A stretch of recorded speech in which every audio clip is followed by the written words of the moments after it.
He put on a blue tennis skirt and a blonde wig to imitate Serena Williams at the Super Bowl, and black women are upset. The most disrespected person in America is the black woman. The most neglected person in America is the black woman. The most unprotected person in America is the black woman. I'm just going to say what I have to say, and if you're offended, then just be offended. But just know I'll be over here unbothered by you being offended. First of all, I want to say that I hate this narrative about black women being the most disrespected. You know, it's just like this whole downtrodden thing that I don't like. And yes, I understand I'm a black trans woman, so there may be some disconnects there. But for me, when I think about the black women in my life, when I think about the black women who have raised me, I think about black women as being strong. I think about black women as being resilient. I think about black women as making a way out of no way. And I think about black women being the last person you would dare to disrespect.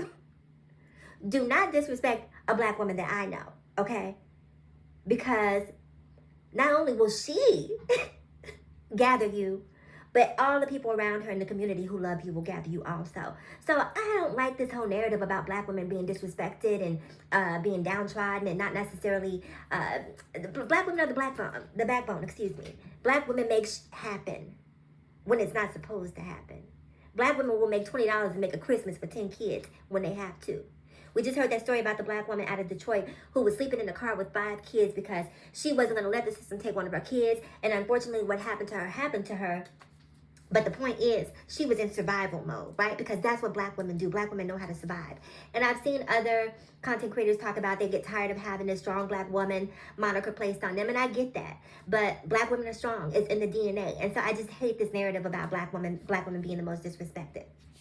So let me say that.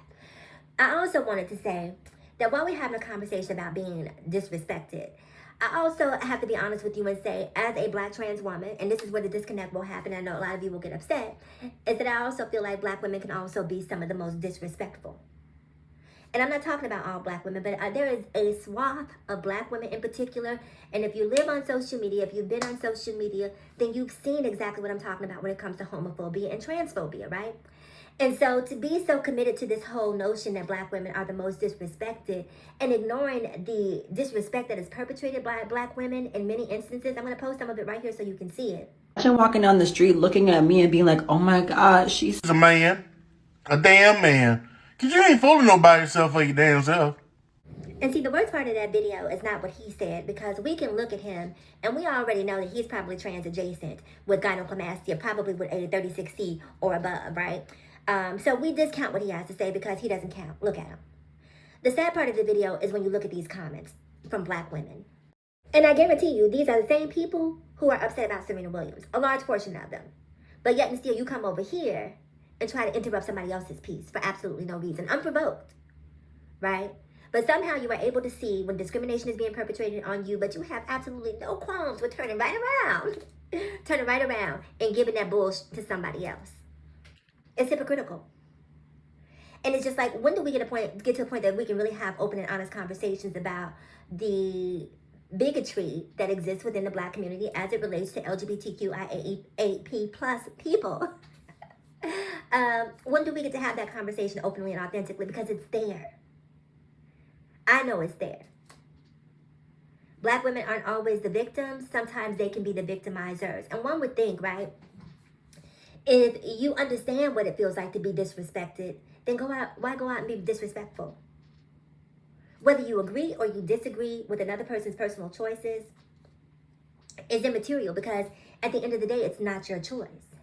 Like, how did we become so far removed from understanding that at one time in this country, blacks were considered 3/5 of a human being?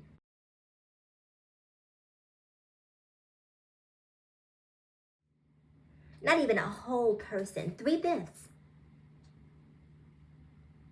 And then we turn around, now that we're considered a whole person, at least right now we are, the way Donald Trump is moving with that legislative pen, we could be, 1/5 of a person by midnight.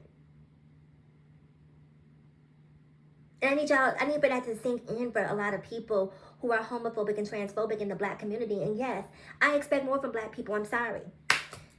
I expect more from black people when it comes to empathy and compassion, because we've been through it. And, being a black trans woman gives you this superpower when it comes to understanding bigotry and discrimination in ways that black people will deny. They'll say, oh, LGBTQIAP plus issues aren't the same. There's no comparison to the civil rights movement. When I'm sitting in both seats, right, I'm able to see it from the perspective of LGBTQIAP plus, and I'm also able to see it from the perspective of a black person. I can see the parallels, and they do exist. But because you are homophobic and transphobic, you will find every reason to say that they don't, but they do. See, here's the bottom line. I'm no better than you, and you're no better than me. You're having sex out of wedlock. You are eating shrimp. You are wearing mixed fabrics. You got tattoos and piercings. You got BBLs. You got veneers. You have all sorts of body modifications going on that make you outside of the way that you came onto the face of this earth. But you've done everything but necessarily change your gender. LeBron James's hairline was back to here. Where did that come from? The Lord said that hairline shall be gone. And LeBron James said, I'm not ready for it to go. And he went in and he had a procedure to correct it. Is he going to hell for that? That's not the way God made him. God made him in a way that him and his hair were supposed to divorce around 30. And he refused to break up with his hairline. That's not what God wanted, if you believe in God. Now, full disclosure, I'm agnostic. I don't get into all the biblical stuff. But I'm just using that for purposes of illustration because I think people need to understand that you guys are so hyper-focused on trans issues and you're not focused on all of the other modifications that human beings do to their bodies.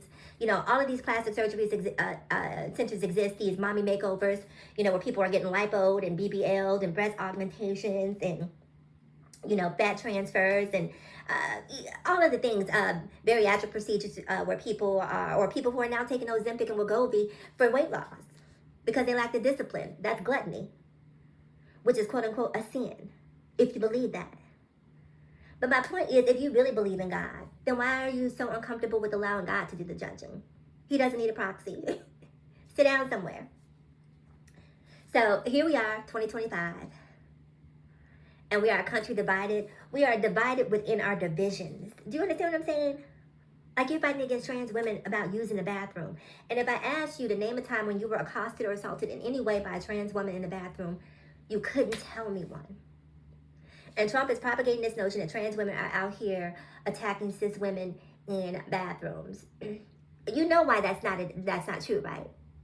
Because just as the way they exploited Lake and Riley, if trans women were attacking cis women or girls in bathrooms, it would be all over the news. Trump would have made sure to bring that family onto the RNC. But he didn't because it doesn't exist, because trans people are just minding their business. And all we ask of you is that you mind yours. I'll see you guys in the next video. Bye.